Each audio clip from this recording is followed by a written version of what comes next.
எல்லோருக்கும் வணக்கம். நான் பாலசுப்ரமணியம். நம்ம எஸ்எஸ்சி உடைய ஜிடி உடைய கொஸ்டின் ஆன்சர்ஸ் அனாலிசிஸ் பார்த்துட்டு இருக்கிறோம். இதுக்கு முன்னாடி நம்ம ஜெனரல் அவேர்னஸ் உடைய கொஸ்டின் ஆன்சர்ஸ் அனாலிசிஸ் பார்த்துட்டோம். அடுத்தது நம்ம ஜெனரல் இங்கிலீஷ் அதை பார்க்க போகிறோம். ஸோ இது எல்லாமே ஃப்ரீ டெஸ்ட் தான். ஸோ யாரெல்லாம் ரெஜிஸ்டர் பண்ணலையோ கண்டிப்பாக ரெஜிஸ்டர் பண்ணிவிட்டு டெஸ்ட் எல்லாத்தையும் எழுதி பாருங்க. இதை நீங்கள் படிச்சீங்க அப்படின்னாலே உங்களால் பாஸ் ஆக முடியும். மொத்தம் 26,000 போஸ்ட் இருக்குது. ஸோ ஈஸியாக நம்மளால் பாஸ் ஆக முடியும். அதில் இருக்கிறதுல கஷ்டம் அப்படின்றத பார்த்தீங்கன்னா இங்கிலீஷ் தான். ஸோ இங்கிலீஷ் நிறைய படிக்கணும், அப்படி பண்ணணும் அதெல்லாம் இல்லை. நாங்கள் சொல்கிற மெத்தடை மட்டும் ஃபாலோ பண்ணுங்கள். ஈஸியாக உங்களால் ஸ்கோர் பண்ணிட முடியும். ஏன்னா 26,000. ஸோ நீங்கள் 20 கொஸ்டினில் 10 12 கொஸ்டின் அடிச்சா கூட போதுமானது. அந்த 10 12 கொஸ்டினுக்கு மட்டும் நல்லா ஒர்க் பண்ணுங்க. ஈஸியா நம்மளால பாஸ் ஆக முடியும். ஸோ ஃபர்ஸ்ட் என்ன அப்படின்னா ஆஸ் யூஷுவல் மீனிங். சரிங்களா? மீனிங்கும் ஆப்போசிட், இடியம்ஸ், ஃப்ரேஸ் இதை எப்போ பார்த்தாலும் கேட்கலாம். இந்த வார்த்தையுடைய அர்த்தம் என்ன, இல்லை இந்த ஃப்ரேஸ் உடைய அர்த்தம் என்ன அப்படின்றத கேட்குறாங்க. ஸோ அதை நம்ம தெரிஞ்சுக்கணும். ஸோ மீனிங்கை தெரிஞ்சினாலே அதுக்கு ஆப்போசிட் என்ன அப்படின்றது நமக்கு தெரிஞ்சிட போகுது. இதை நல்லா கான்சென்ட்ரேட் பண்ணீங்க அப்படின்னாலே ஈஸியாக 8 மார்க் 10 மார்க் வாங்கிட முடியும். ஸோ இதை கான்சென்ட்ரேட் பண்ணுங்க. வாங்க நம்ம அந்த ஒரு ஃபர்ஸ்ட் 10 கொஸ்டினை பார்த்துடலாம். அடுத்தது அதே மாதிரி என்னென்ன ஆக்டிவ் வாய்ஸ், பாசிவ் வாய்ஸ் அப்படின்றது ஒன்று வரும். அப்புறம் பார்த்தீங்கன்னா போன கிளாஸஸ்லாம் நம்ம பார்த்தாமே காம்ப்ரிஹென்சிவ் கொடுத்துட்டு அதுலேருந்து ஒரு 4 கொஸ்டின் 5 கொஸ்டின் கொடுத்துட்டு அந்த ஆன்சர்ஸை கேட்பாங்க. சரிங்களா? அப்புறம் பார்த்தீங்கன்னா கிராமர்ல எது வர்பு, எது நவுனு அப்படின்றதெல்லாம் கேட்பாங்க. ப்ரப்போசிஷன் இதெல்லாம் கேட்பாங்க. இதை பற்றியும் நம்ம தெரிஞ்சுக்கணும். ஸோ ஃபர்ஸ்ட் நம்ம மீனிங்ஸ்ல அப்படின்றத பார்ப்போம். ஸோ ஃபர்ஸ்ட் கொஸ்டின் என்ன அப்படின்றத பாருங்க. 21லேருந்து 25ல என்ன கேட்டிருக்காங்க அப்படின்றத பாருங்க. மீனிங்கை சொல்லியிருக்காங்க. ஸோ ஃபர்ஸ்ட் வேர்டு என்ன அப்படின்றத பாருங்க. ஆன்டோகனிஸ்ட் அப்படின்றத சொல்றாங்க. அதோட மீனிங் என்ன அப்படின்றத பார்த்தீங்கன்னா ஆப்போனன்ட், எதிரி அப்படின்றத சொல்றாங்க. ஸோ என்னுடைய எதிரி, எனக்கு எப்ப பார்த்தாலும் எதிர் செயல் செய்யறாரு, எனக்கு எதிர் பேச்சு பேசிட்டு இருக்காரு, அவரை தான் ஆன்டோகனிஸ்ட் அப்படின்றத சொல்றாங்க. அதாவது அப்போனன்ட் அப்படின்றத சொல்றாங்க. இது கூடிய பாக்கி வேர்ட்ஸ் உடைய மீனிங்லாம் என்னன்னு சொல்லுவோம். நான் பிலீவர், என்ன நம்பல. ஜென்ரலா பாத்தீங்க அப்படின்னா ரிலீஜியன், மதத்துல பாத்தீங்க அப்படின்னா தன்னுடைய மதத்தை நம்பாதவர்களை நான் பிலீவர் அப்படின்றத சொல்லுவாங்க. என்ன நம்பல, என்னுடைய மதத்தை நம்பல, அதெல்லாம் நான் பிலீவர். பிலீவர்னா நம்புறவர், நான் பிலீவர்னா நம்பாதவர். ட்ரபிள் மேக்கர், எனக்கு எப்ப பார்த்தாலும் தொந்தரவு கொடுத்துட்டு இருக்காரு. ட்ரபிள்னா தொந்தரவு, தொந்தரவு உருவாக்கினே இருக்கார். Trouble maker. ட்ரபிள் ஷூட்டர், என்னுடைய பிரச்சனைகளை சரி செய்யக்கூடிய ஆள் பேரு ட்ரபிள் ஷூட்டர். இப்போ நம்ம இங்கே கம்ப்யூட்டர்லாம் பார்த்தீங்க அப்படின்னா ஏதாவது ட்ரபிள் இருக்குன்னா ட்ரபிள் ஷூட்டர் அப்படின்னு இருக்கும். அந்த பிரச்சனையை சரி செய்யக்கூடிய ஒரு இது, அதுதான் ட்ரபிள் ஷூட்டர். சரிங்களா? ஸோ ஆன்டோகனிஸ்ட்னா ஆப்போனன்ட், என்னுடைய எதிரி. ஸோ இங்கே பார்த்தீங்கன்னா 5 வார்த்தையுடைய மீனிங்கை நம்ம தெரிஞ்சுட்டோம். சாலிட்டரி அப்படின்றத சொல்றாங்க. சாலிட்டரி அப்படின்னா என்னன்னா லோன்லி அப்படின்றத சொல்றாங்க. லோன்லி, சாலிட்டரி அப்படின்றது என்ன அப்படின்றத பார்த்தீங்க அப்படின்னா லோன்லி அப்படின்றத சொல்றாங்க. சரிங்களா? அடுத்தது என்ன அப்படின்னா சாலிட். சாலிட்னா நல்லா கனமா இருக்கக்கூடிய ஒரு பொருள். சரிங்களா? சாலிட் அந்த ஜென்ரலான ஒரு வார்த்தை தான். சொலிஷியஸ் அப்படின்னா உன்னை பத்தி ஒண்ணு அவேரா இல்ல அப்படின்றது சொலிஷியஸ். வாலண்டியர் அப்படின்னா என்ன அப்படின்றத சொல்றாங்க. அப்படின்னா நான் வாலண்டரியா, நானே முன் இந்த செயலை செய்யறேன், எனக்கு காசு வேணாம், இல்ல நானே முன் இதை செய்யறேன், இதெல்லாம் வாலண்டரிஸ் தேவை அப்படின்றத சொல்றாங்க. காசுக்கு வேலை பார்க்காதவங்க, இல்ல முன்னாடி நான் செய்யறேன்ட்டு வரக்கூடியவங்கள வாலண்டரி அப்படின்றத சொல்றோம். சரிங்களா? அடுத்தது என்ன அப்படின்னா என்க்ரோஸ் அப்படின்றோம். என்க்ரோஸ் அப்படின்னா நான் எனக்குள்ள எடுத்துட்டேன், நான் அப்சர்வ் பண்ணிட்டேன், பஞ்சு தண்ணியை அப்சர்வ் பண்ணிச்சு, என்க்ரோஸ் பண்ணிச்சு, இந்த இடம் இந்த பெட்ஷீட்னால மூடிட்டோம், இதெல்லாம் என்க்ரோஸ், அப்சர்வ் அப்படின்றத சொல்றாங்க. டிஸ்மிஸ் அப்படின்னா உன்னை வேலையிலேருந்து டிஸ்மிஸ் பண்ணிட்டோம், உன்னை தூக்கிட்டோம், நீ தேவையில்லை, you have been dismiss, you have been fired, அதெல்லாம் சொல்லிக்கலாம். சரிங்களா? அப்ரஸ், உனக்கு எதிராக பேசுறது. என்டேஞ்சர், சரிங்களா? என்டேஞ்சர், அழியக்கூடிய நிலைமையில இருக்கு. இந்த மிருகங்கள்லாம் பார்த்தீங்க அப்படின்னா அழியக்கூடிய நிலைமை. ஸ்னோ லெப்பர்ட் என்டேஞ்சரா இருக்கு, அது அந்த மலையிலேருந்து, இமயமலையிலேருந்து என்டேஞ்சர், காணாம போகுது அப்படின்றத சொல்றதுதான். சீதா இந்தியாவிலேருந்து எக்ஸ்டிங்க்ட் ஆயிடுச்சு, கொஞ்சம் வருஷத்துக்கு முன்னாடி வரைக்கும் அது என்டேஞ்சர், அழியும் நிலையில் இருந்தது, அதெல்லாம் என்டேஞ்சர் அப்படின்றத சொல்றாங்க. அப்சோல் அப்படின்றத சொல்றாங்க. அப்சோல் அப்படின்னா என்ன? அக்விட், நீ அதை செய்யல, நீ அதுல இருந்து தப்பிச்சிட்ட அப்படின்ற மாதிரி ஒரு அர்த்தம்.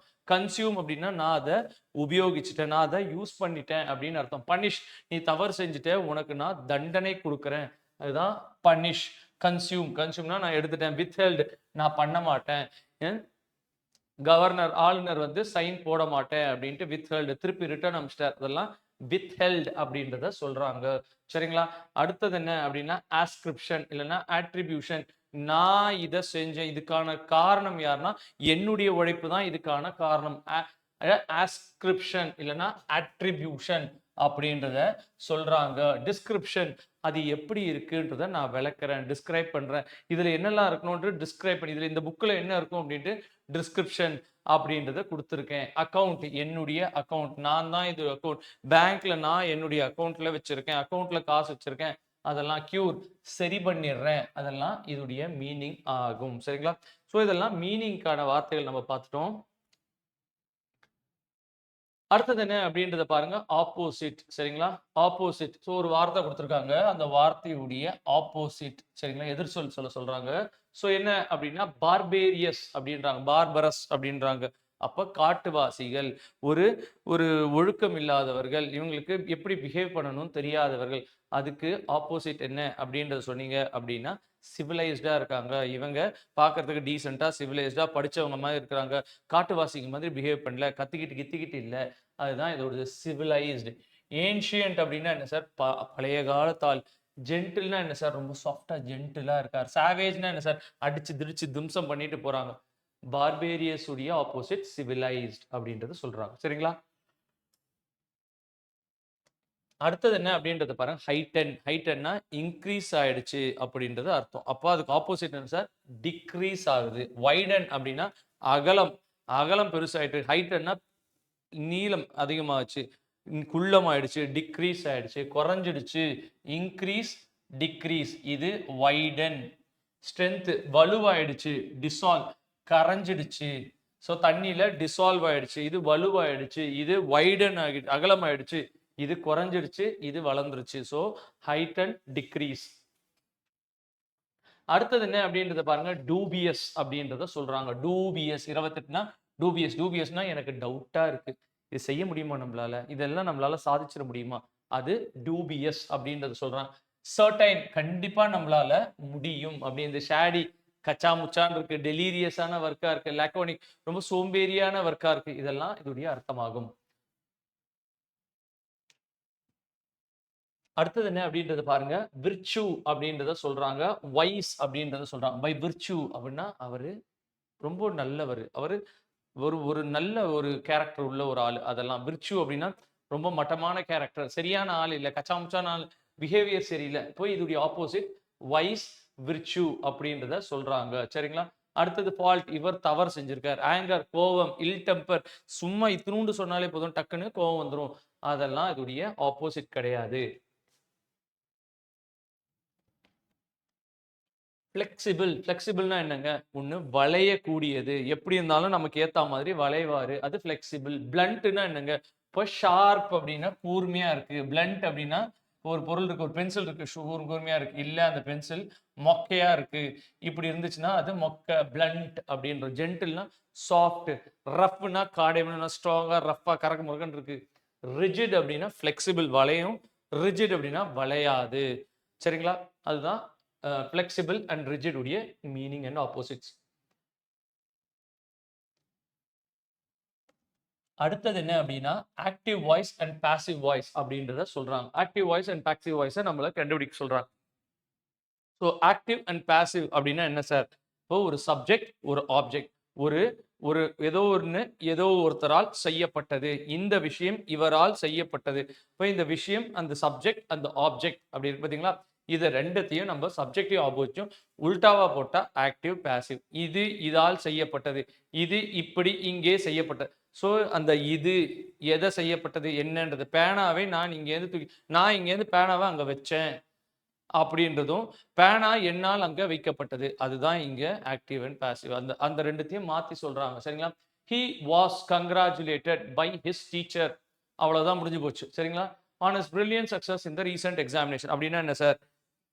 இவருக்கு அந்த டீச்சர் கங்ராச்சுலேட் பண்றாரு. ஏன்னா அவர் எக்ஸாம் ரொம்ப சிறப்பா எழுதியிருக்கார். அப்போ இவர் இவரை வந்து அவங்க டீச்சர் கங்ராச்சுலேட் பண்றாங்க. அவங்க டீச்சர் இவரை கங்ராச்சுலேட் பண்ணார். He was congratulated by his teacher on his brilliant success. இவர் கங்ராச்சுலேட் பண்ணப்பட்டிருக்காரு அவங்க டீச்சரால். இப்போ அதை எப்படி மாத்துறோம்? அவங்க டீச்சரால், his teacher congratulated him. அவரை கங்ராச்சுலேட் பண்றாங்க. எதுக்காக? on his brilliant success in the recent examination. அவர் சிறப்பா எக்ஸாமினேஷன் எழுதுனதுனால. ஸோ இதுதான் கரெக்டான ஆன்சர். ஸோ வேற என்ன கொடுத்துருக்காங்க? his teacher congratulated him for his success in examination. இதுல நிறைய வார்த்தைகளை காணாம போயிடுச்சு. His teacher congratulated him on his success. So இதுல நிறைய வார்த்தைகள் எடுத்துட்டாங்க. அப்ப இந்த ரெண்டுத்தையும் மாத்திட்டு அங்க என்ன இருக்கோ அதை அப்படியே கொடுக்கணும். சரி, ஹிஸ் டீச்சர் கங்க்ராச்சுலேட்டட் ஹிம் இதெல்லாம் கிடையாது. இதுதான் கரெக்டா இருக்கு.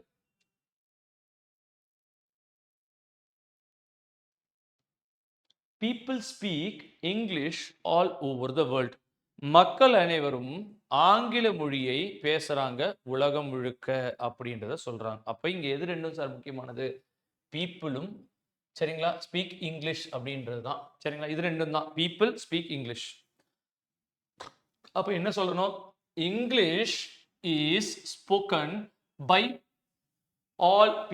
People all over the world அப்படின்றது தான் இங்க வரணும். அப்ப இங்க அந்த பை பீப்புள் அப்படின்றத விட்டதுனால English is spoken all over the world. English was கிடையாது. இப்போ வாஸ் போட்டா முன்னாடி, அப்போ இங்க வாஸ் அப்படின்ற வார்த்தை வந்ததுனாலே இங்க வரக்கூடாது. English is spoken by the people all over the world அப்படின்றதும் இங்க சொல்லணும். சரிங்களா? So English is spoken over the world. Who gave you permission to enter? உனக்கு யாரு சார் இங்க பர்மிஷன் கொடுத்தாங்க உள்ள வர்றதுக்கு அப்படின்றத கேட்டிருக்காங்க. சரிங்களா? அப்ப யாருடைய பர்மிஷனால நீ இங்க வந்த, உள்ள வந்த, அதுதான். ஸோ உனக்கு யார் பர்மிஷன் கொடுத்தாங்க, யாருடைய பர்மிஷனால நீ உள்ள வந்த. ஹூ யாரு, கேவ் யூ பர்மிஷன் பர்மிஷன் கொடுத்தாங்க உள்ள வர்றதுக்கு, யார் உனக்கு, by whom were you given permission to enter?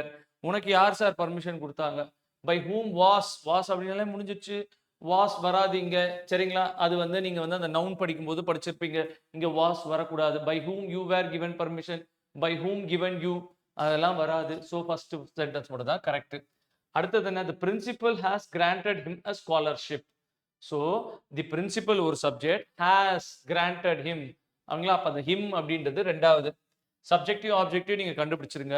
அப்ப ஹிம் வந்து நம்ம முன்னாடி கொண்டு வரணும். அவருக்கு யாரு? பிரின்சிபல் வந்து அவருக்கு has granted him ஸ்காலர்ஷிப் கொடுத்திருக்காரு. இப்ப அவருக்கு ஸ்காலர்ஷிப் யாரால் கொடுக்கப்பட்டிருக்கு? பிரின்சிபலால. he has been granted a scholarship by the principal.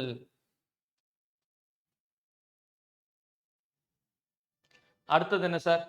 Before festivals the shops are thronged with men, women, children making various purchases. அப்ப இங்க யாரு? men, women, children. அப்போ ஃபெஸ்டிவல்ஸ்க்கு முன்னாடி, பிஃபோர் ஃபெஸ்டிவல்ஸ், கடைகள்ல பெண்கள், ஆண்கள், குழந்தைகள் எல்லாரும் பொருட்கள் வாங்குறதுக்காக போயிருக்காங்க. thronged அப்படின்னா நிறைய பேர் இருக்கிறாங்க, கூட்டம் கூட்டமா இருக்குது. பிஃபோர் ஃபெஸ்டிவல்ஸ்க்கு முன்னாடி கடைகள்ல கூட்டம் கூட்டமா யார் இருக்காங்க? மென்னு, உமனு, சில்ட்ரனு. எதுக்கு? பொருட்களை வாங்குறதுக்கு. அப்போ மென்னு, உமனு, சில்ட்ரனு என்ன பண்ணாங்க? கடைகளுக்கு thronged the shops. எப்போ? Before festivals making various purchases. சரிங்களா? So B the answer. So உங்களுக்கு கரெக்டா அந்த சப்ஜெக்ட் ஆப்ஜெக்டை மட்டும் அப்படி மாத்தி போட்டா உங்களுக்கு இந்த ஆன்சர் ஈஸியா பண்ற முடியும். Rearrange the parts of the sentence. இதுவும் ஒன்று இருக்கு சார். ஒரு சென்டென்ஸை கொடுத்துருவாங்க, அந்த சென்டென்ஸை ரீஅரேஞ்ச் பண்ண சொல்லுவாங்க, வரிசையா எழுத சொல்லுவாங்க. என்ன சார் இருக்கு? Significant number. ஸோ ஒரு சிக்னிஃபிகண்ட் நம்பர் மீனிங் தெரிஞ்சா நம்ம ஈஸியா போட்டுக்கலாம். நம்பர் அப்போ நிறைய பேர், சிக்னிஃபிகண்ட்னா நிறையன்னு அர்த்தம். நிறைய நம்பர்ஸ் என்ன பண்றாங்க இங்க பாருங்க. A significant number in the rural non-farm sector, மீனிங்கே ஃபார்ம் ஆகல. A significant number to be created அப்படி வருமா? A significant number of, சரிங்களா, நம்பர் ஆஃப் தீஸ் ஜாப்ஸ். அப்போ ஒரு நம்பர் ஆஃப் ஜாப்ஸ், நிறைய number of jobs will have அவங்களுக்கு கிடைக்கும். என்ன கிடைக்கும்? Will have to be created. அப்போ என்ன கிடைக்கும்? இல்லை, நம்ம கிரியேட் பண்ணணும். A significant number of these jobs will have to be created in the rural non-farm sector. அப்போ என்ன கிரியேட் பண்ண சொல்லியிருக்காங்க அப்படின்னா, வேலைகள். என்னது? நிறைய வேலைகள் கிராமப்புறத்துல விவசாயம் இல்லாத வேலைகள் நிறைய கிரியேட் பண்ணும். அது ஒரு மீனிங் ஃபார்ம் ஆகும். Significant number of these jobs, இந்த மாதிரியான வேலைகள் கிராமப்புறத்துல நம்ம கிரியேட் பண்ணணும். எது? வேலை வாய்ப்புகளை கிரியேட் பண்ணணும் அப்படின்றது. ஸோ இதுக்கு ஆன்சர் ஆர்கியூபி. சரிங்களா? ஸோ அடுத்த வார்த்தை வருதா அப்படின்றத மட்டும் நீங்க பாருங்க. சரிங்களா? நம்பர் அப்படின்னாலே நம்பர் ஆஃப், இத்தனை நம்பர் ஆஃப் அப்படின்ற ஒரு வார்த்தை கனெக்ட் ஆகும் அப்படின்றத நீங்க ஞாபகம் வச்சிருந்தாலே உங்களுக்கு இது ரெண்டும் வந்துடும். சரிங்களா? There was a second part. இதுக்கு இன்னொரு பார்ட் இருந்துச்சு. There was a second part. என்ன sir? There was a second part or ambivalent about அப்படின்னு ஃபார்ம் ஆகுமா? ரெண்டாவது ஆர் ஆம்பிவலண்ட் அபவுட் அப்படின்னு வராது. There was a second part many people வரல. அப்போ there was a second part of her decision. அவ எடுத்த முடிவுல இன்னொரு பார்ட் இருக்குது, ரெண்டாவது பார்ட் இருக்குது அப்படின்றத சொல்றாங்க. So there was a second part of her decision which many people are ambivalent, which many people, அது நிறைய மக்கள் ஆர் ஆம்பிவேலண்ட் அபவுட், அவங்களுக்கு அது மேல அந்த அளவுக்கு நம்பிக்கை இல்லை அப்படின்றது.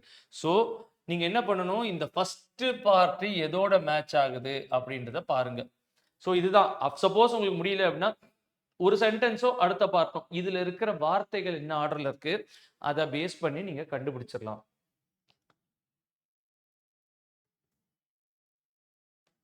அடுத்தது என்னன்னா 38வது கொஸ்டின், டிஸ்ட்ரிக்ட் ஜட்ஜஸ். அப்ப நிறைய ஜட்ஜ் இருக்காங்க. டிஸ்ட்ரிக்ட்ல இருக்கக்கூடிய judges in far flung districts, district judges in far flung districts frame ஆகுதா? ஆகுது. சரிங்களா? இன்னும் நம்ம அடுத்தது பார்த்துருவோம். And gag orders. So district judges and gag orders. Gag ஆர்டர்ஸ்னா அவங்க தீர்ப்பு கொடுக்குறாங்க. அண்ட் கேக் ஆர்டர், அப்ப அண்டுனா ஏதோ ரெண்டு வார்த்தை இருக்கும், ரெண்டு பேரு ரெண்டு பொருள் அப்படின்னு வரணும். அப்ப district judges and gag orders வர வாய்ப்புகள் இருக்கா இல்லையா அப்படின்னு யோசிச்சிங்கன்னா இல்ல. டிஸ்ட்ரிக்ட் ஜட்ஜஸ் ஹேவ் பீன், அப்ப இதுக்கு வாய்ப்பு இருக்குது. இதுக்கு ஆருக்கு வாய்ப்பு இருக்குது. District judges have been authorising mass blocking of online content அப்படின்னு இருக்கு. அதுக்கப்புறம் ஏதாவது வருதா அப்படின்றத நம்ம பார்க்கணும். சரிங்களா? அப்போ ஆருக்கு அப்புறம் என்ன வரலாம்? Online content and gag orders. Okay, அதுவும் வருது. இன் ஃபார் ஃபிளங் டிஸ்ட்ரிக்ட்ஸ், இது டவுட் வரலாம். இல்ல district judges in far flung districts, in far-flung districts have been authorizing mass blocking of online content and gag orders. இதுவும் வார்ப்பு இருக்கு. அப்ப அது ரெண்டுத்துல பாத்தீங்கன்னா இது இன்னும் சூட்டபிளா இருக்கு. சரிங்களா? அடுத்தது என்ன? It is the right to privacy inside out on him, அப்படி வராது. It's a right to privacy that prevents the police. அப்போ போலீஸ்க்கு ப்ரிவென்ட் பண்ணது எது sir? Right to privacy. Right to, என்னுடைய பிரைவசியை அதுக்கு ப்ரொடெக்ஷன் கொடுக்க வேண்டியது. எப்படி வருது? அடுத்த சென்டென்ஸ் பார்ப்போம். It's a right to privacy that prevents the police from turning our homes inside out on him அப்படின்றது தான் இங்க கேட்டிருக்காங்க. அப்போ என்னுடைய தனி உரிமை அதுதான் இந்த போலீஸால என்னைய வந்து வெளியில கூப்பிட்டு வந்து என்ன வேணாலும் பண்றதுலேருந்து தடுக்குது. ஸோ அதுதான் உங்களுக்கு ஆன்சர் ஆகுது. But while the defeat made, so but while the defeat made news, so ஏதோ ஒன்று நியூஸ் பண்ணியிருக்கு, அவர் தோத்து போயிட்டார், அதனால made news, the issue on which it was based failed to resonate as it was no longer in currency. சரிங்களா? So இதுதான் உங்களுக்கு மீனிங். ஸோ இதுல என்ன அப்படின்னா நீங்க ப்ராக்டிஸ் பண்ண அடுத்த சென்டென்ஸ் என்ன வரும், அந்த வார்த்தை மீனிங் ஃபார்ம் ஆகுதா அப்படின்றத பண்ண இது ஈஸியாகிடும். ஸோ ஃபர்ஸ்ட் டெஸ்ட்டில் உங்களுக்கு இது கொஞ்சம் கஷ்டமாக இருக்கலாம். பட் நீங்கள் ப்ராக்டிஸ் பண்ண இந்த மாதிரி டெஸ்ட்டில் கொஸ்டின்ஸ் கேட்குறாங்க. உங்களுக்கு ஏதாவது டவுட் இருந்துச்சு அப்படின்னா நீங்கள் கேட்டீங்க அப்படின்னா இதில் இன்னும் கொஞ்சம் கொஸ்டின்ஸ் கூட நாங்கள் கொடுக்கறதுக்கு பாசிபிலிட்டிஸ் இருக்குது. அப்போ எதில் உங்களுக்கு டவுட் இருக்குது அப்படின்றத நீங்கள் கேளுங்க. நம்ம கண்டிப்பாக அதையே இன்னும் தெளிவாக டிஸ்கஸ் பண்ணுவோம். ஏதாவது டவுட் இருந்துச்சுன்னா கண்டிப்பாக கேளுங்க. நம்ம 2 செஷன் இன்னைக்கு பார்த்துருக்கோம். அடுத்தது மேக்ஸும் ரீசனிங்கும் நம்ம பார்க்க தான் போகிறோம். ஸோ எல்லாத்தையும் கம்ப்ளீட்டாக படிங்க. கரெக்டாக படிச்சுக்கிட்டே வந்தீங்க அப்படின்னா நம்ம எக்ஸாம் பாஸ் பண்ண முடியும். சரிங்களா? நன்றி, வணக்கம்.